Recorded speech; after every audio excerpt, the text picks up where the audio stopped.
जी, मुझे ministry of communication में GDS की पोस्ट के लिए पोस्टिंग हुई है। उसके लिए आपने कौन सा एग्ज़ाम दिया? GDS का एग्ज़ाम दिया था। ये पोस्ट ऑफिस का एक एग्ज़ाम होता है, वो दिया था। आपने इसकी शुरुआत तैयारी किस तरह से की थी? उसको कितना समय लगा सक्सेसफुल पाने के लिए? एक्चुअली आप जैसे UPSC की तैयारी करते हैं तो छोटे छोटे एग्ज़ाम्स ऑलरेडी निकलते चले जाते हैं, तो मैंने UPSC की तैयारी करते करते इसकी तैयारी की थी, तो मेरी कंबाइन ही तैयारी हो गई है। आपने सेल्फ स्टडी किया था कि किसी कोचिंग सेंटर की हेल्प ली? फर्स्ट ईयर में तो मैंने सेल्फ स्टडी की थी, उसके बाद मैंने जब कोचिंग्स के एग्ज़ाम्स दिए तो मेरा हज हाउस का अल्हम्दुलिल्लाह, हज हाउस का, अतिया फाउंडेशन का, हमदर्द स्टडी सर्कल का और इस्लामिक ऑर्गेनाइजेशन के बहुत सारे दिल्ली के एग्ज़ाम्स क्लियर हुए। उसके बाद मैं हज हाउस में आई, फिर वहाँ पर मैंने कोचिंग ली। बेसिक ग्रेजुएशन आपने किस मेरा बेसिक ग्रेजुएशन केमिस्ट्री में हुआ है, BSc केमिस्ट्री।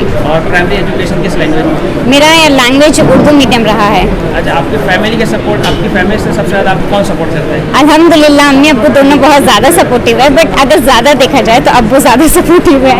मालेगांव में आके आपको कैसा लगा? अल्हम्दुलिल्लाह मालेगांव में आकर मुझे ये लगा है कि काश मैं भी पहले मालेगांव आ जाती, क्योंकि जो इंफ्रास्ट्रक्चर मुझे मुंबई में देखने को नहीं मिला वो मुझे मालेगांव में मिला। मालेगांव में बहुत सारी लड़कियाँ जो नीट और JEE वगैरह प्रिपेयर करती है, उनके लिए कोई मैसेज? उनके लिए यही मैसेज है कि जब आप में हौसला, लगन, हिम्मत सब कुछ अवेलेबल है तो आप बस मेहनत करते चले जाएं। ये ना देखिए कि मंजिल पे हमें सफलता मिलेगी या नहीं मिलेगी, एक दिन जब सूरज को चमकना है तो वो चमक कर रहेगा। जब आप पोस्ट में जाएंगे तो समाज के तहत आप क्या काम बन जाते हैं, कुछ सोचा है? इंशाल्लाह कि जो स्कीम्स निकलती हैं और वो लोगों तक नहीं पहुंच पाती हैं तो उसको अच्छे से एग्जीक्यूट करने और इम्प्लीमेंट करने की कोशिश करूंगी। ठीक है, थैंक यू।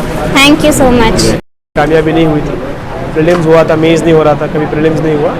फाइनली 2022 में मेरे 5वें अटेम्प्ट में मुझे कामयाबी हुई। मेंस में कौन सी लैंग्वेज आपने एग्ज़ाम दिया और इंटरव्यू कौन से लैंग्वेज में, ऑप्शनल सब्जेक्ट कौन सा था? एक्चुअली जो मेरी तालीम बेसिकली कॉन्वेंट स्कूल से ही हुई है, वो मेरा language of writing and speaking English था।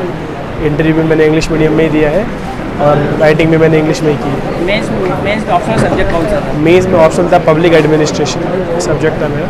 फिलहाल आपको कौन सी रैंक मिली है? फिलहाल मुझे 570 रैंक मिली है और सर्विस एलोकेशन अभी तक आया नहीं है। तो बेसिक ग्रेजुएशन आपने किस में किया है? बेसिक ग्रेजुएशन मैंने किया है bachelor of commerce from Elphinstone college Mumbai. अभी जो लोग UPSC की तैयारी कर रहे हैं उनके लिए कुछ गाइडलाइन देना चाहेंगे? उनके लिए मैं इतना ही कहूँगा कि अगर आपने डिसाइड कर लिया कि UPSC करना है तो बिलीव मी, अगर थोड़ी मुश्किलें आएंगी, ये राइट चॉइस है आपकी, थोड़ी मुश्किलें आएंगी, थोड़ा प्रेशर होगा, फाइनेंशियली घर से होगा, कुछ स्ट्रेस होगा, उसको आप मैनेज करें और गिव अप ना करें। अगर आपको लग रहा है कि कुछ दिक्कतें आ रही है, नहीं हो रहा है, तो अपना थोड़ा ब्रेक लीजिए, अपने आप को वक्त दीजिए, जो और चीज़ें करिए, लेकिन हिम्मत नहीं हारनी है।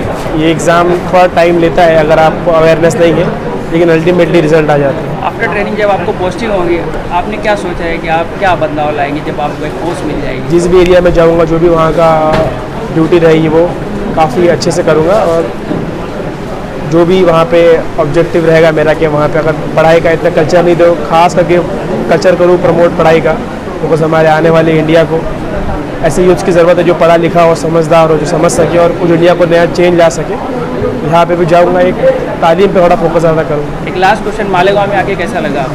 मालेगांव में बहुत भी बार आ चुका हूँ मैं, मतलब हमारी बहन यही मदरसे में जामियातुस सालिहात में पहली बार बुलाया गया है मालेगांव में, खुद से आई और काफ़ी अच्छा लगा। मुंबई में मेरे बहुत इस्तकबाल हुए, लेकिन at a point of time, कि एक टाइम पे इतना अच्छा, इतना बड़ा इस्तकबाल अभी तक नहीं हुआ था। मैं वेरी थैंकफुल टू मालेगांव के अच्छा प्लेटफॉर्म प्रोवाइड किया। और बहुत अच्छा मुझे तब लगता है कि जब मैं उन बच्चों से मिलूँ, डायरेक्ट जो बच्चे जो 10वीं 12वीं के बच्चों से मिलता हूँ, मैं 15वीं के बच्चों से मिलता हूँ, तो मुझे बहुत खुशी होती है, बिकॉज यही कल है इंडिया का, यही फ्यूचर ऑफ इंडिया है। डायरेक्टली इनसे बात करके, इनको आइडिया शेयर करके, इनसे सुन के बड़ा अच्छा लगता है। Thank you.